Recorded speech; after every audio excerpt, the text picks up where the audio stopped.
full support behind a bill to increase penalties for some drug-related deaths. Dedrick and Kathy Kidd lost their 17-year-old son, Sebastian, from fentanyl poisoning nearly 4 years ago.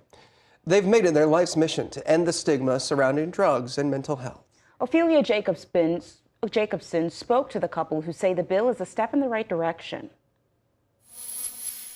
Definitely in full support. Kathy and Derek Kidd say they agree with House File 792. If the bill becomes law, an Iowan who distributes fentanyl to someone that results in death may face a first-degree murder charge. It's time to make this an urgent matter in all aspects and step up and get some things done. The couple's son, Sebastian, died in 2021 after he took half a pill of Percocet that unknowingly contained a deadly amount of fentanyl.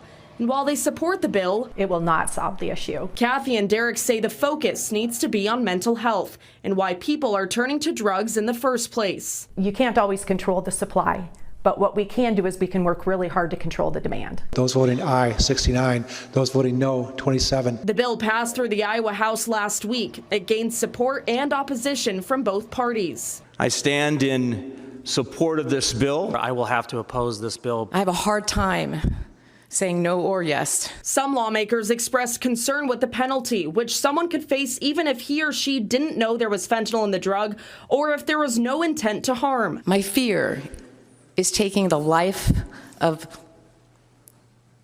a young person who makes a very bad mistake. There's definitely a gray area there. Derek and Kathy say punishment, while necessary, should be on a case-by-case basis. Biggest concern for us is the broadness, the vagueness, and just on a kid level, there is a lot of kids distributing to other kids. Others say the punishment, possibly life in prison without parole, fits the crime. It's harsh, I agree, and I don't apologize for it. The kids hope the bill is just the first step of many towards change. It doesn't have a Democrat or a Republican label on it. You know, it's a problem that we all have, and it's a problem that we need to come together and fix.